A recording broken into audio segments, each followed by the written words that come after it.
once was as meek as a newborn lamb, I'm now Sir Murgatroyd. Ha ha!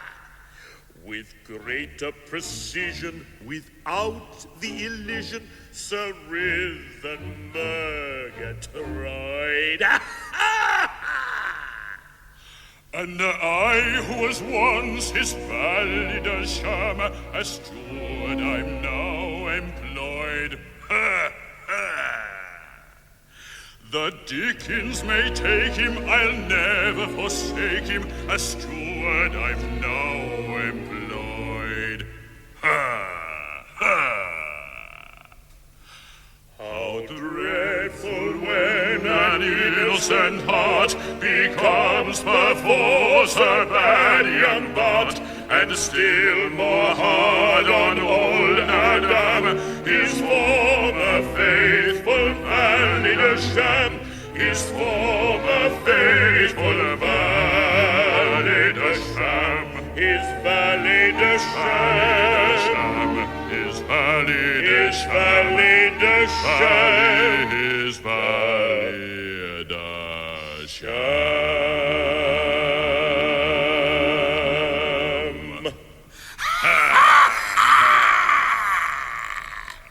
This is a painful state of things, old Adam. Painful indeed. Ah, my poor master, when I swore that come what would I would serve you in all things forever, I little thought to what a pass it would bring me.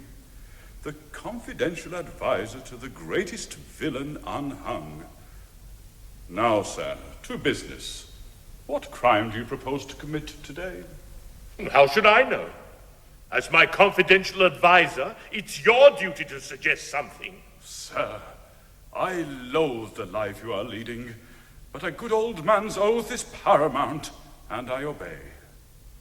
Richard Dauntless is here with pretty Rose Maybud to ask your consent to their marriage. Poison their beer? No, not that. I know I'm a bad Bart, but I'm not as bad a Bart as all that. Well, there you are, you see. It's no use my making suggestions if you don't adopt them. How would it be, do you think, were I to lure him here with cunning wile, bind him with good stout rope to yonder post, and then, by making hideous faces at him, curdle the hot blood in his arteries and freeze the very marrow in his bones? How say you, Adam? Is not the scheme well planned? It would be simply rude, nothing more. But soft they come.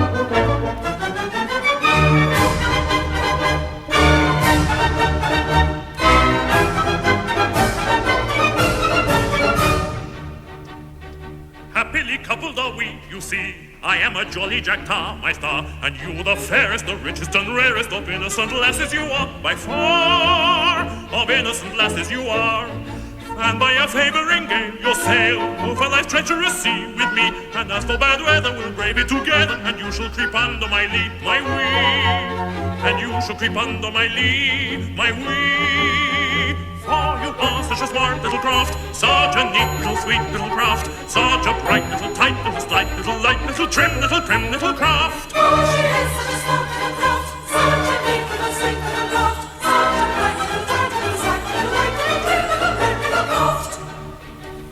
My hopes will be blighted, I fear, my dear. In a month you'll be going to sea quite free, and all of my wishes you'll throw to the fishes as though they were never to be. For me, as though they were never to be. And I shall be left all alone to moan and weep at your cold seat complete, while you'll be assaulting your freedom by flirting with every woman you meet. You cheat, ah, with every woman you meet. Ah, though I am such a smart little craft, such a neat little sweet little craft, such a bright little tight little slight little light little trim little prim little craft. Though she is such a smart little craft, such a neat little sweet little craft, such a bright little tight little slight little light little trim little prim little craft.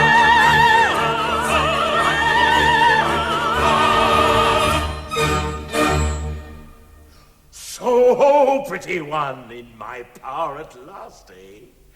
Know ye not that I have those within my call who, at my lightest bidding, would immure ye in an uncomfortable dungeon? What ho, within there! Hold! We are prepared for this. Here is a flag that none dare defy. And while this glorious rag floats over Rose Maybud's head, the man does not live who would dare to lay unlicensed hand upon her. Foiled and by a union, Jack. But a time will come, and then... Nay, let me plead with him. Sir Riven, have pity. In my book of etiquette, the case of a maiden about to be wedded to one who unexpectedly turns out to be a baronet with a curse on him is not considered. Time was when you loved me madly. Prove that this was no selfish love by according your consent to my marriage with one who, if he be not you yourself, is the next best thing. Your dearest friend. In bygone days I had thy love, thou hadst my heart, but fate all human powers above our lives did part. By the old love thou hadst for me, by the fond heart that beat for thee, by joys that never more can be, grant thou my prayer. Grant thou my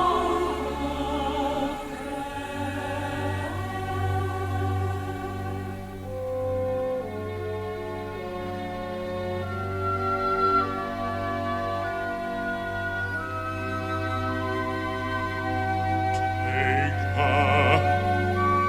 I yield. Away to the past we go, same as the business day, and he was a joy to one, singing hey, For she is such a smart little craft, Such a neat little sweet little craft, such a bright little, tight little, slight little, light little, trim little, trim little craft. She is the smart little craft, such a neat little sweet little craft, such a bright little, tight little, slight little, light little, trim little, trim little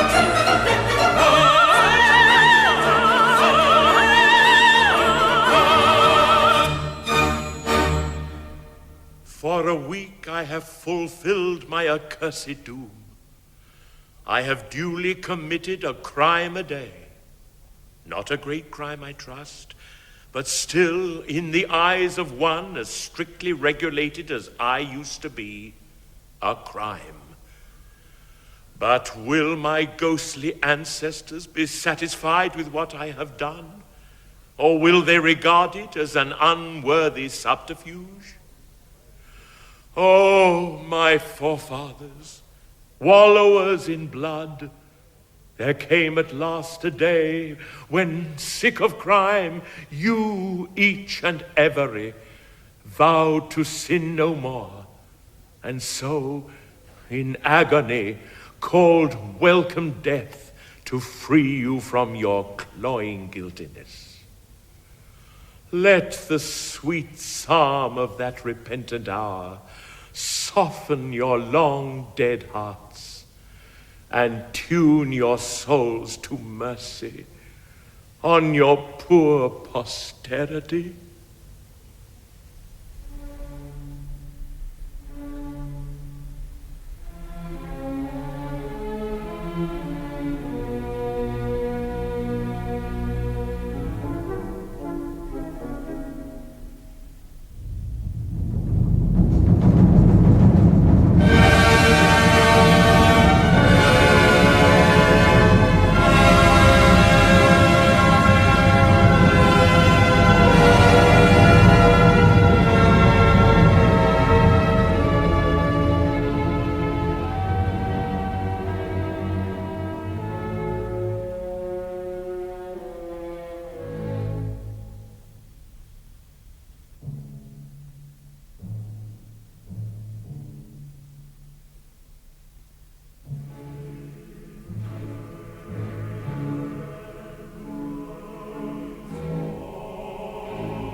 Sir Roderic Murgatroyd, who comes to warn thee that thy fate thou canst not now avoid. Alas, poor ghost, the pity you express for nothing goes. We spectres are a jollier crew than you perhaps suppose. We spectres are a jollier crew than you perhaps suppose.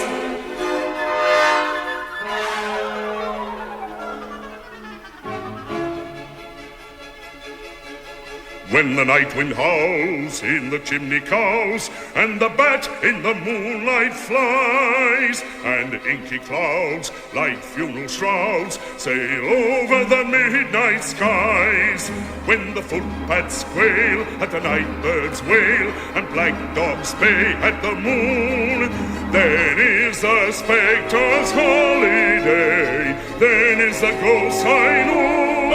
For then is the ghost high noon.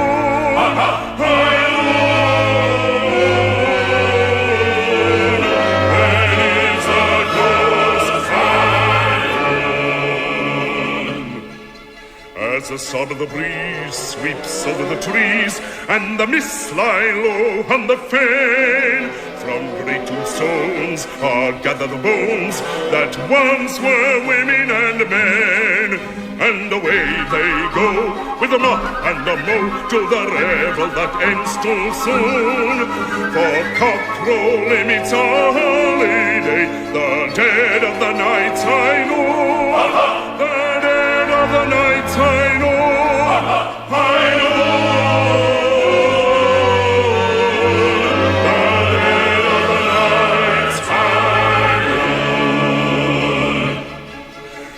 Then each ghost with his lady toast to the churchyard beds take flight, with a kiss perhaps on her lantern chaps, and a grisly grim good night, till the welcome knell of the midnight bell rings forth its jolliest tune, and ushers in our next high holiday, the dead of the night I know.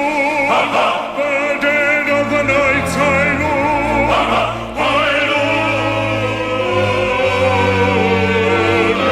The dead of the night I know.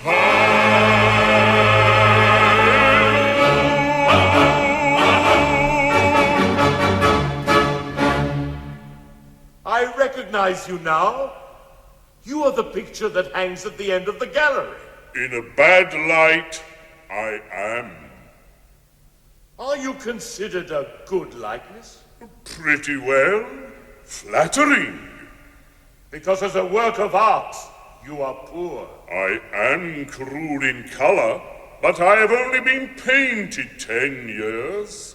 In a couple of centuries, I shall be an old master, and then you will be sorry you spoke lightly of me. And may I ask why you have left your frames? It is our duty to see that our successors commit their daily crimes in a conscientious and workmanlike fashion. It is our duty to remind you that you are evading the conditions under which you are permitted to exist. Really? I don't know what you'd have. I've only been a bad baronet a week, and I've committed a crime punctually every day. Let us inquire into this. Monday? Monday was a bank holiday. True. Tuesday? On Tuesday, I made a false income tax return. Nothing at all. Everybody does that. It's expected of you. Wednesday? On Wednesday, I forged a will. Whose will? My own. My good sir, you can't forge your own will. Can't I, though? I like that. I did. Besides, if a man can't forge his own will, whose will can he forge? There's something in that. Yes, it seems reasonable. At first sight it does. Fallacy somewhere, I fancy. A man can do what he likes with his own. I suppose he can. Well then, he can forge his own will, stupid. On Thursday, I shot a fox. Here, here. That's better. Pass the fox, I think. Yes, pass the fox. Friday? On Friday, I forged a check. Whose check? Old Adams. But old Adam hasn't a banker. I didn't say I forged his banker. I said I forged his check. On Saturday, I disinherited my only son. But you haven't got a son. No, not yet. I disinherited him in advance to save time. You see, by this arrangement, he'll be born ready disinherited. I see. But I don't think you can do that. My good sir, if I can't disinherit my own unborn son, whose unborn son can I disinherit? These arguments sound very well, but I can't help thinking that if they were reduced to syllogistic form, they wouldn't hold water. Now, quite understand us. We are foggy, but we don't permit our fogginess to be presumed upon. Unless you undertake to, well, suppose we say, carry off a lady? Those who are in favor of his carrying off a lady? Aye. Those of the contrary opinion? Oh, Bishop, you're never satisfied.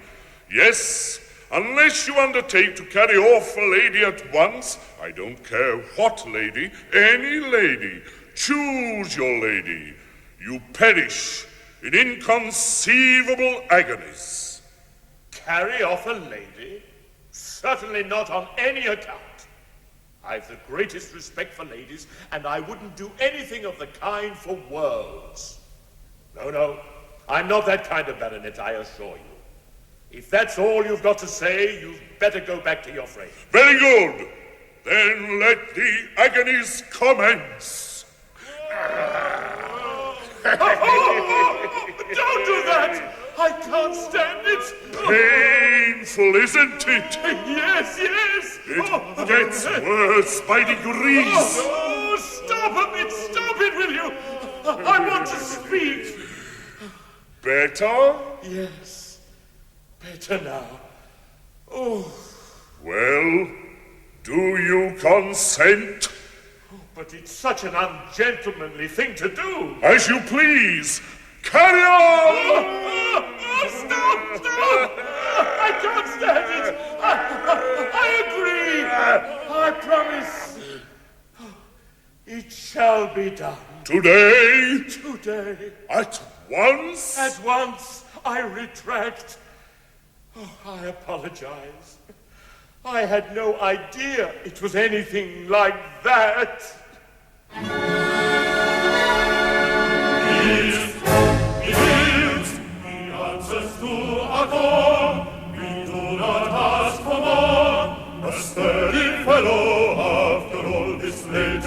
Ruddigore, a sturdy fellow after all this latest Ruddigore. All perishing unheard of, to their ability find. We want your pardon, ere we go. We want your pardon, ere we go, for having agonized you so. So pardon us, so pardon us, so pardon us, Lord God. So pardon us, so pardon us, so pardon us, Lord God. I pardon you. I pardon you. He pardons us, he pardons us, he pardons us, Lord God.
Madam, it won't do. I've seen them, all my ancestors. They're just gone. They say that I must do something desperate at once or perish in horrible agonies. Go to yonder village, carry off a maiden, bring her here at once. Anyone, I don't care which, not a word but obey. Fly!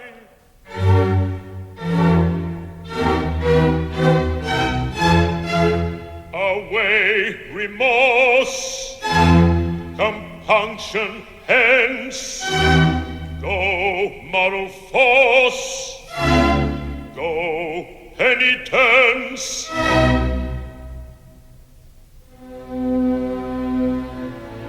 To virtue's plea a long farewell.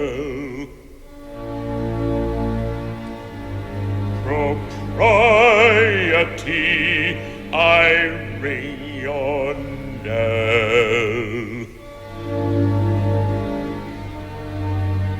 Come, guiltiness of deadliest hue. Come, desperate deeds of daring do.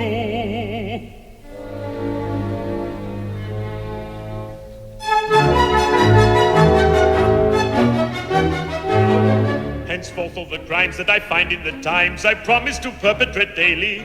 Tomorrow I start with a petrified heart on a regular course at Old Bailey. There's confidence picking, bad coin bucket picking, and several other disgraces. There's postage stamp rigging and then thimble rigging, the three-chord delusion at races. Oh, a baronet's rank is exceedingly nice, but the title's uncommonly dear at the price. Ye well-to-do squires who live in the shires where petty distinctions are vital, who found Athenaeums and local museums with views to a baronet's title. Ye butchers and bakers and candlestick makers who sneer at all things that are trady, whose middle-class lives are embarrassed by wives who long to parade as milady. Oh, allow me to offer a word of advice. The title's uncommonly dear at the price. Ye supple MPs who go down on your knees, your precious identity sinking, and vote black or white as your leaders indict, which saves you the trouble of thinking. For your country's good fame, her repute or her shame, you don't care the snuff of a candle, but you're paid for your game when you're told that your name will be graced by a baronet's handle. Oh, allow me to give you a word of advice. The title's uncommonly dear at the price.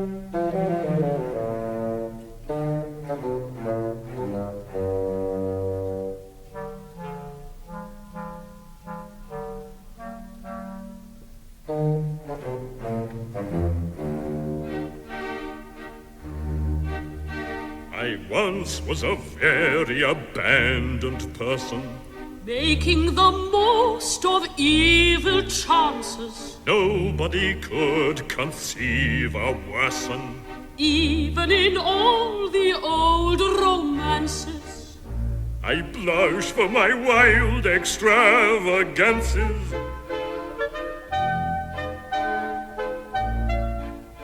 But be so kind to bear in mind, we were the victims of circumstances.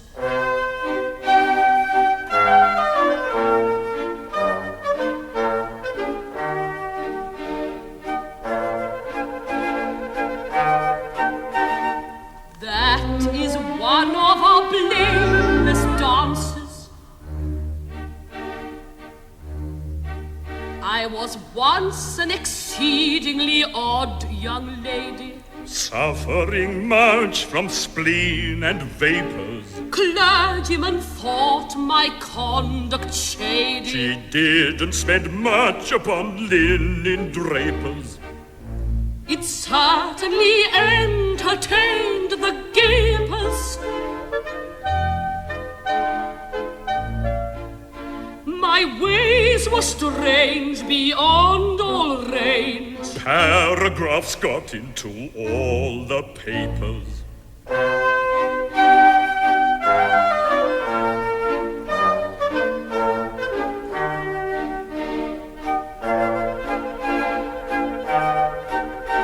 We only cut respectable capers.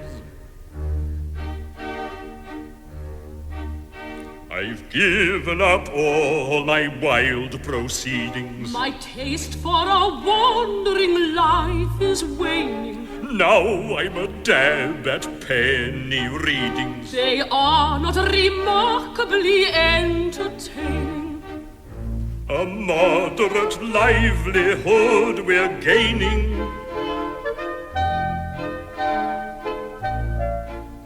In fact, we rule a national school. The duties are dull, but I'm not complaining.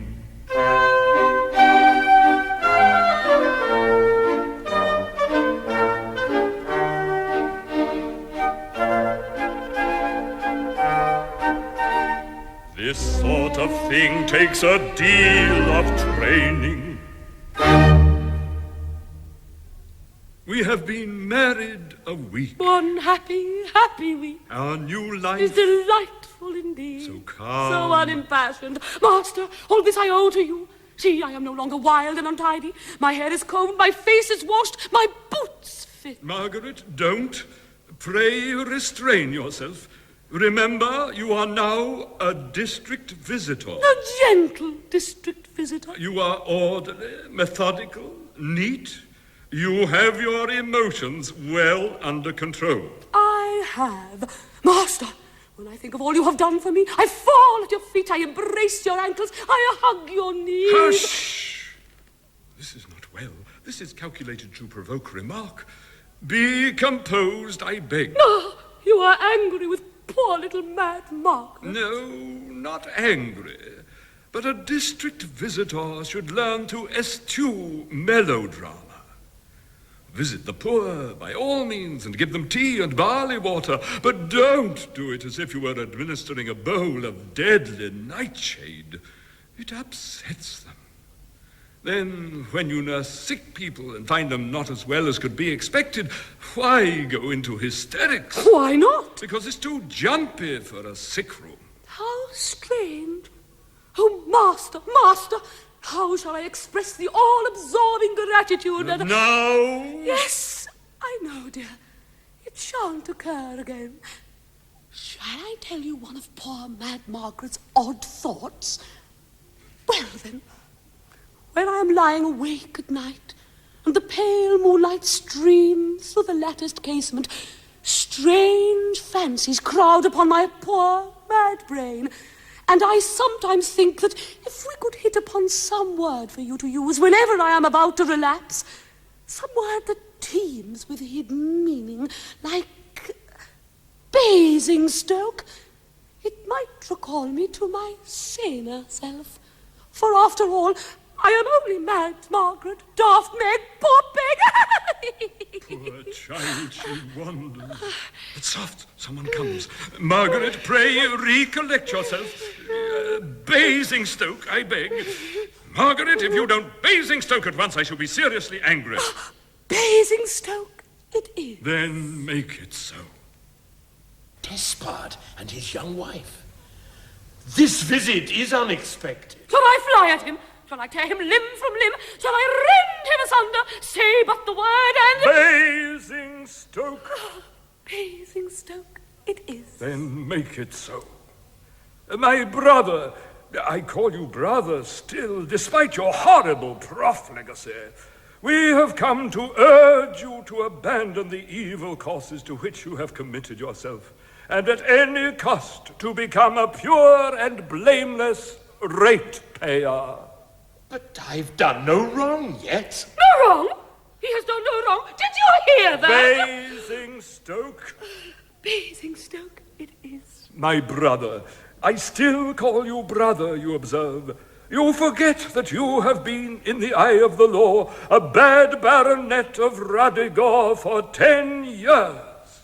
And you are therefore responsible, in the eye of the law, for all the misdeeds committed by the unhappy gentleman who occupied your place.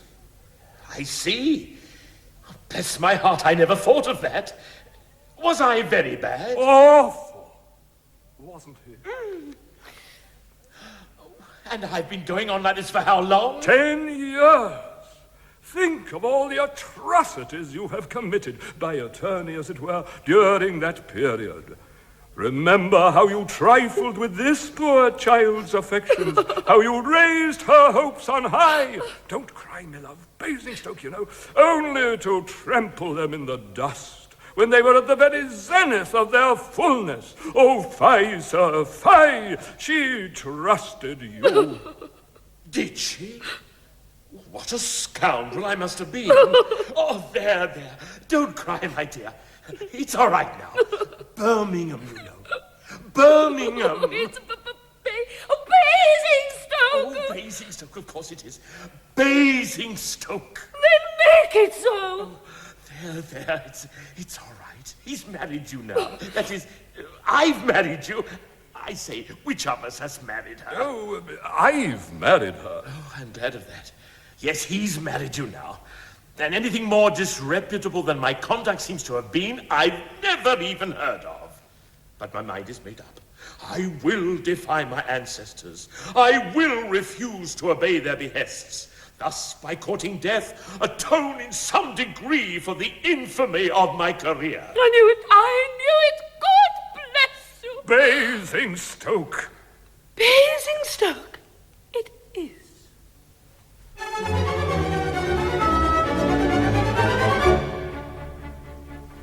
My eyes are fully open to my awful situation. I shall go almost to Roderic and make him veneration. I shall tell him I recover my forgotten moral senses and I don't get up and say believe for any consequences. Now I do not want to perish by the sword of the dagger, but another me, indulge a little pardon, I was swagger random when I do have come in permanent. He would matter, but they couldn't enter, but so it really doesn't matter. So it really doesn't matter. So it really doesn't matter, So it really doesn't matter. matter. So it really doesn't matter. So it really doesn't matter. So it really doesn't matter. So it really doesn't matter. If I were not a little mad and generally silly, I should give you my advice upon the subject willy-nilly. I should show you in a moment how to grapple with the question, and you'd really be astonished at the force of my suggestion on the subject. I shall write you a most valuable letter full of excellent suggestions when I feel a little better. But at present, I'm afraid I am as mad as any actor, so I'll keep it to myself, for my opinion doesn't matter. Her opinion doesn't matter. Her opinion doesn't matter. Her opinion doesn't matter. Her opinion doesn't matter. My opinion doesn't matter. Her opinion doesn't matter. My opinion doesn't matter. If I have been so lucky as to have a steady brother who could talk to me as we are talking now to one another, who could give me good advice when he discovered I was earning which is just the very favour which I knew I am conferring my existence, would have made a rather interesting little animate of lived and died a very decent individual. This particularly rapid, unintelligible matter isn't generally heard, and if it is, it doesn't matter. If it is, it doesn't matter. If it is, it doesn't matter. If it is, it doesn't matter. This particularly rapid, unintelligible matter isn't generally heard, and if it is, it doesn't matter. This particularly rapid, unintelligible matter isn't generally heard, and if it is, it doesn't matter. Master, the deed is done. What deed? She is here, alone, unprotected. Who? The maiden. I've carried her off. I had a hard task, for she fought like a tiger cat. Oh, great heaven, I had forgotten her. I had hoped to have died unspotted by crime, but I'm foiled again, and by a tiger cat. Produce her and leave us.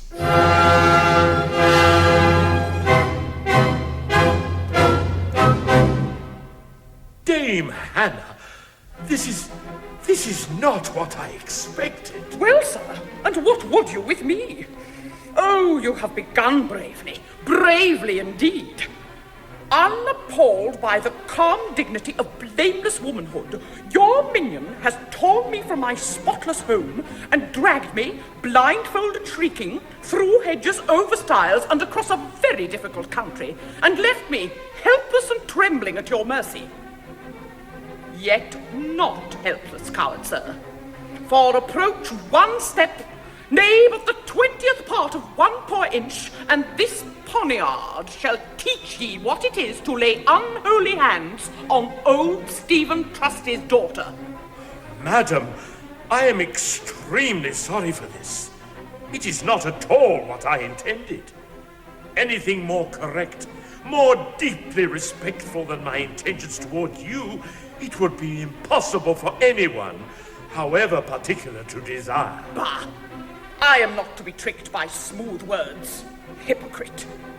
But be warned in time, for there are without 100 gallant hearts whose trusty blades would hack him limb from limb, who dared to lay unholy hands on old Stephen Trusty's daughter.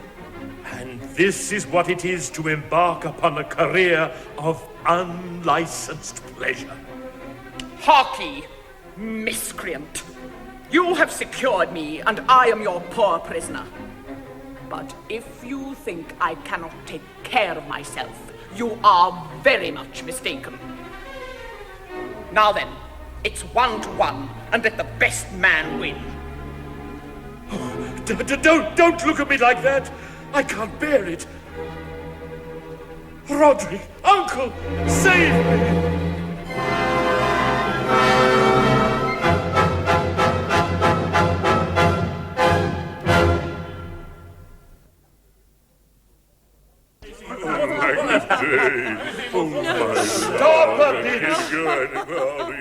Both of you. This intrusion is unmannerly. I'm surprised at you. I can't stop to apologize. An idea has just occurred to me. A baronet of Ruddigore can only die through refusing to commit his daily crime. No doubt. Therefore, to refuse to commit a daily crime is tantamount to suicide. It would seem so. But suicide is itself a crime. So, by your own showing, you ought never to have died at all. I see. I understand. Then I'm practically alive. Undoubtedly. Rose, when you believed that I was a simple farmer, I believe you loved me. Madly, passionately. But when I became a bad baronet, you very properly love Richard instead. Passionately, madly. But if I should turn out not to be a bad baronet after all, how would you love me then? Madly, passionately. As before? Why, of course. Oh, my darling. Here, I say, belay! Oh, sir, belay if it's absolutely necessary. Belay? Certainly not.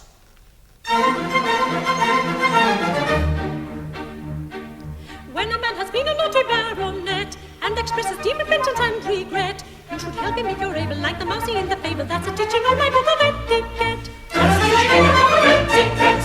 Having been a wicked baronet of week, once again a modest livelihood I seek. Agricultural employment is to me a keen enjoyment for a naturally diffident and meek. For is naturally diffident and meek. If you ask me why I do not pipe my eye, like an honest British sailor I reply, that with Laura for my missus there'll be bread and cheese and kisses, which is just a sort of ration I enjoy. Which is just a sort of ration I enjoy. Prompted by a keen desire to give folk all the blessed calm of matrimony's yoke, we shall toddle off tomorrow from the scene of sin and sorrow for to settle in the town of Basingstoke. Prompted by a keen desire to give folk all the blessed calm of matrimony's yoke, we will toddle off tomorrow from the scene of sin and sorrow for to settle in the town of Basingstoke. For to settle in the town of Basingstoke. We will toddle off tomorrow from the scene of sin and sorrow for to settle in the town of Basingstoke.